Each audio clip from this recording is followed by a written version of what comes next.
ChatGPT yang diproduksi oleh OpenAI baru-baru ini sangat ramai diperbincangkan, bahkan diprediksi dapat menjadi pesaing Google. Namun demikian, ada beberapa kelemahan yang dimiliki oleh OpenAI. Setidaknya ada 7 kelemahan yang dimiliki oleh ChatGPT dari OpenAI.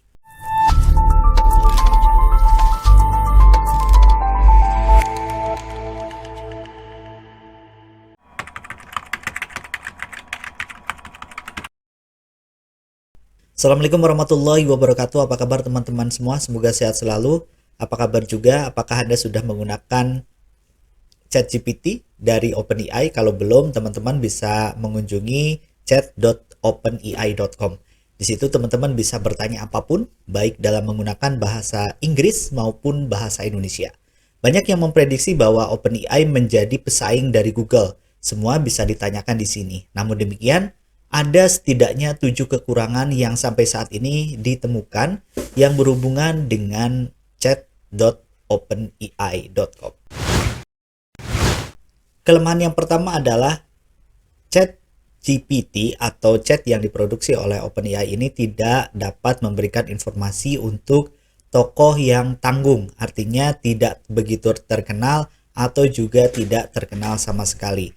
Ini lain halnya dengan Google yang kita bisa menemukan nama kita, bahkan nama yang tidak terkenal asal sudah terindeks oleh Google. Artinya ketika kita mencari nama kita yang belum terkenal, sangat susah ditemukan oleh ChatGPT. Sebagai contoh, saya akan mencari nama saya sendiri. Ini kita mencari nama saya, tidak ada informasi yang tersedia mengenai Adi Sumaryadi. Ini berarti bahwa saya tidak terkenal dan ChatGPT tidak melakukan langkah apapun untuk mengumpulkan data tentang pertanyaan yang masuk yang berhubungan dengan nama. Artinya ketika kita mencari data tentang Adi Sumaryadi kemudian tidak memberikan informasi yang tepat, maka tidak ada data yang berhubungan dengan Adi Sumaryadi. Namun demikian, kita bisa memberikan suggest kepada mesin learning yang ada di dalamnya dan artificial intelligence yang ada di dalamnya untuk memberikan informasi tentang Adi Sumaryadi. Contohnya adalah seperti ini. Oke, jadi saya memberikan informasi Adi Sumaryadi adalah seorang praktisi IT dan owner Hotel Mood dan Mai Pangandaran. Artinya saya sudah memberikan informasi ini. Tapi ada tapinya. Informasi ini tidak disimpan. Nah, jadi saya belum menemukan bagaimana algoritma menentukan supaya mendeteksi bahwa Adi Sumaryadi ini adalah orang yang layak dikenal oleh ChatGPT. Jadi kalau saya tutup, nah kemudian saya tanya begini.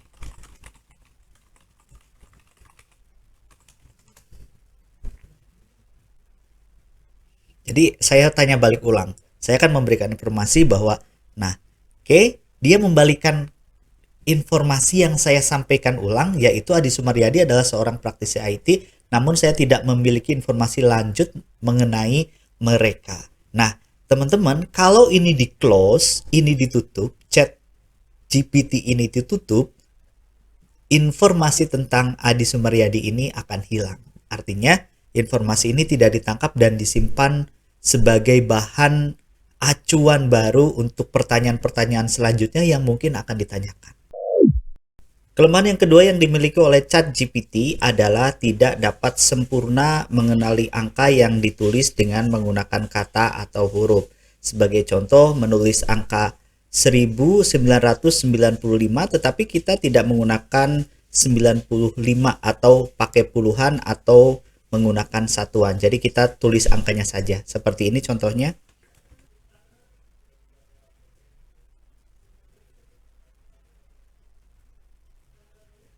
Oke, kita coba dengan menggunakan angka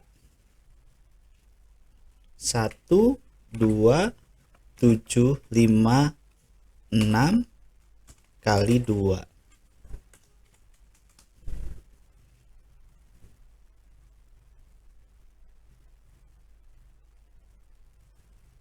Ya, jadi 2, 5, 4, 6, 5, 2, 7, 1 itu harusnya yang benar adalah yang ini ya. Jadi ada sesuatu yang tidak dapat dikenali penulisan angka yang dengan menggunakan huruf Jadi belum sempurna di situnya. Tetapi kalau kita gunakan 127560 seperti itu ya dengan menggunakan satuannya, maka dia akan lebih powerful.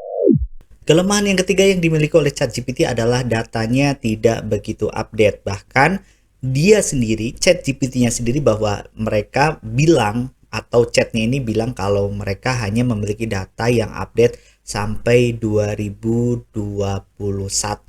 Jadi saya sempat bertanya di atas. Oke, kita lihat ya, atau kita coba lagi. Oke, kita coba tanya, apakah Anda tahu berita terupdate di Indonesia tahun Januari 2023? Oke, kita coba menunggu jawabannya.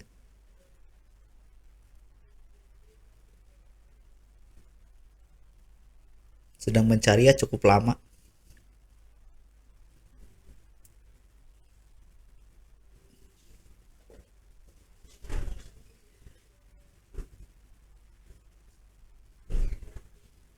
Ya, jadi di sini sebutkan bahwa saya memiliki pengetahuan hingga 2021, namun bukan sumber informasi real time ya.